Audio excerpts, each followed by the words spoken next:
The flickering gas lamp cast long, dancing shadows across the grimy walls of the attic room. Rain lashed against the window pane, mimicking the frantic beating of a trapped bird's heart. Inside, huddled beneath a ragged quilt, lay Elias, his body frail and skeletal, his eyes hollow with a fever that gnawed at his very soul. He wasn't afraid of death, not really.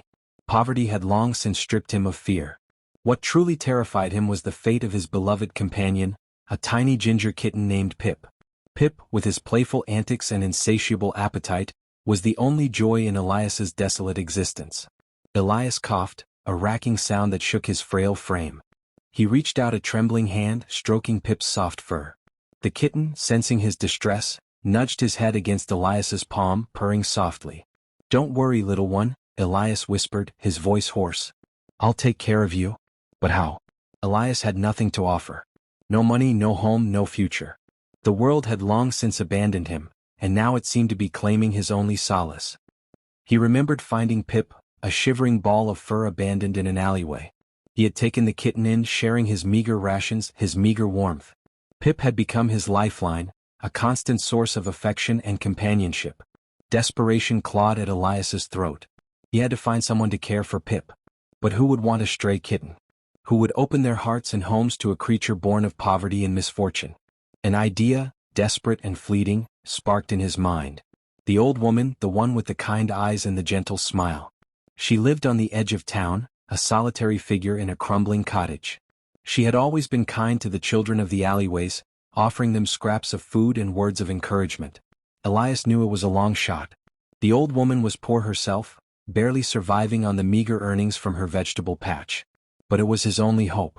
With a surge of determination, Elias gathered his remaining strength. He wrapped Pip in his ragged coat, the kitten purring softly against his chest. He stumbled out of the attic, his footsteps echoing through the deserted tenement building. The rain had intensified, turning the streets into muddy rivers. Elias shivered, his bones aching, but he pressed on, his mind fixed on his goal. He reached the old woman's cottage, his breath catching in his chest. He knocked timidly on the wooden door, his heart pounding against his ribs.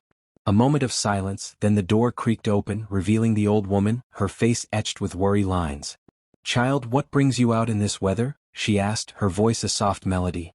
Elias, his voice trembling, explained his situation. He told her about Pip, about his fear for the kitten's future. He begged her, his eyes pleading, to take care of his beloved companion. The old woman listened patiently, her eyes filled with compassion. When Elias finished, she remained silent for a long moment, her gaze fixed on the shivering kitten nestled in his arms. Finally she spoke, her voice low and gentle. "Come in, child. Come in and warm yourself." Elias, overwhelmed with relief, stepped inside the cottage. It was small and sparsely furnished, but it was warm and inviting.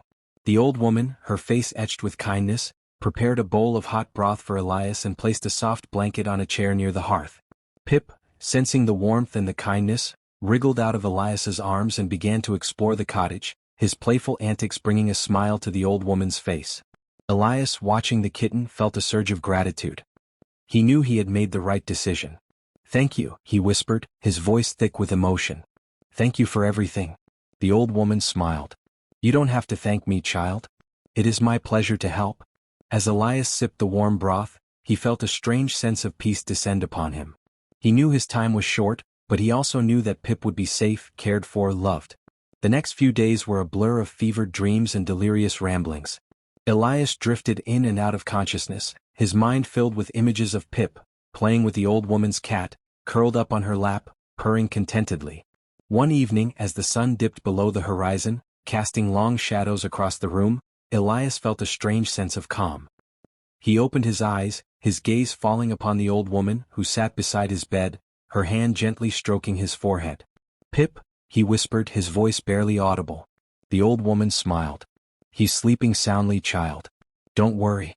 Elias closed his eyes, a peaceful smile gracing his lips. He knew he would never see Pip again, but the memory of the kitten's soft fur, his playful antics, his gentle purrs, would forever be etched in his heart.